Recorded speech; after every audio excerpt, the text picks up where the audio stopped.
God had set up a sacrificial system. You read it. It's complicated. I mean, you think about it, it must have been hard. All the lambs, all the bullocks, the goats. And it just didn't have to be done. It had to be done right. It had to be done on the right time, by the right person, the right day, under the right moon. It all had to happen just right. And he says, ultimately, after all that blood and all that death and all those fires, when it was all done, he says, it still did not take away sin. It was never intended to take away sin. You know what every lamb was to point to? Jesus. And every bullock, Jesus. And every bit of incense, Jesus. And every bread on the table, Jesus. And every lighting of the candle, Jesus. It was all about Jesus. It was all to point to Jesus, because one day there would be a sacrifice that made a difference. All the difference. And Jesus came to fully satisfy that. Now, I can't preach this better than the writer of the Hebrews can, so just listen to me. Just listen. Hebrews 9, I'm going to read a passage to you, but listen. Chapter 9 of Hebrews. But when Christ appeared as a high priest of the good things that have come, then through the greater and more perfect tent, not made with hands, that is, not of this creation. He's speaking of the tabernacle, the true tabernacle in heaven. He entered once for all into the holy places, not by means of the blood of goats and calves, but by the means of his own blood, thus securing eternal redemption. Let me pause there for a second. On the Day of Atonement, on that Yom Kippur, on that one special day, one day a year, one day, and you got one shot to do it right. They would cross all the T's and dot all the I's, and there would be a sacrifice made. And if the priest was clean and the sacrifice was made right, it was by the blood of a sacrifice that he would dare once a year to go through the veil into that most holy place to make atonement for the sins of the people.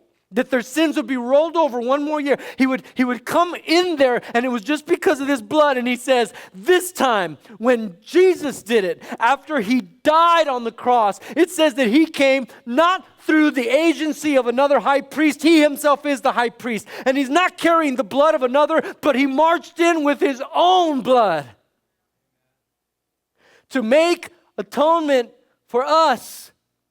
For if the blood of goats and bulls and the sprinkling of defiled persons with the ashes of a heifer sanctify for the purification of the flesh, how much more will the blood of Christ, who through the eternal Spirit offered himself without blemish to God, purify our conscience from dead works to serve the living God?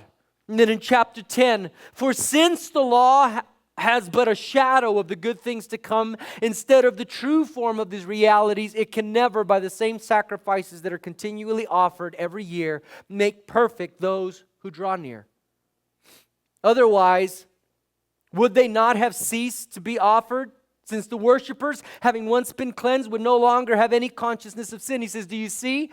Do you see how these animal sacrifices were nothing but symbols? They weren't meant to take away sin, because if they took away sin, you wouldn't have to do it over and over and over. But then he speaks of Christ, who through the eternal Spirit enters once, because it was sufficient.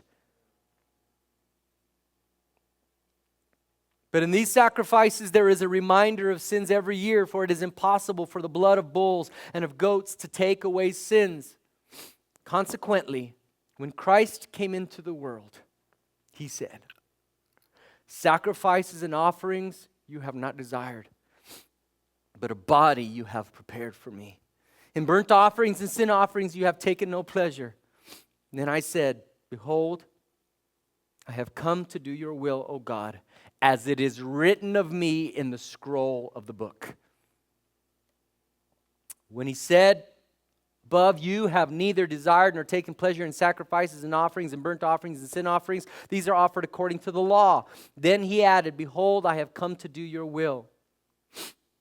He does away with the first in order to establish the second, and by that will we have been sanctified through the offering of the body of Jesus Christ once for all.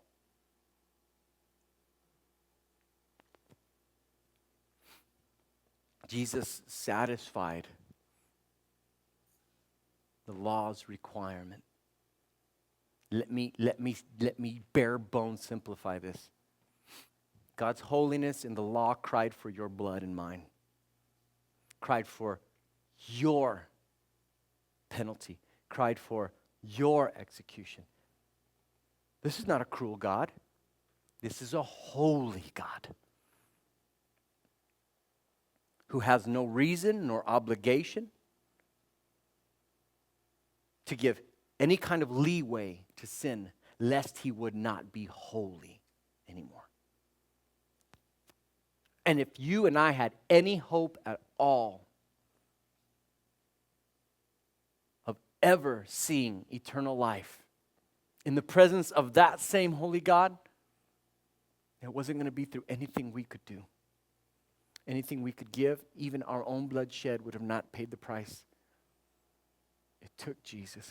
And if you throw out the Old Testament, if you abolish the Old Testament, you ask the question that comes to me so often, so tell me really, what does some dead Jewish carpenter on a cross mean to me today? Oh, it means much. It means everything. It means forever. Your response to that dead Jewish carpenter on a hill one Friday afternoon will determine how you spend forever, friend. And knowing who he is and what he did and the love with which he did it and the perfection with which he did it only makes it easier to love him. And Jesus continues. Hear this. Jesus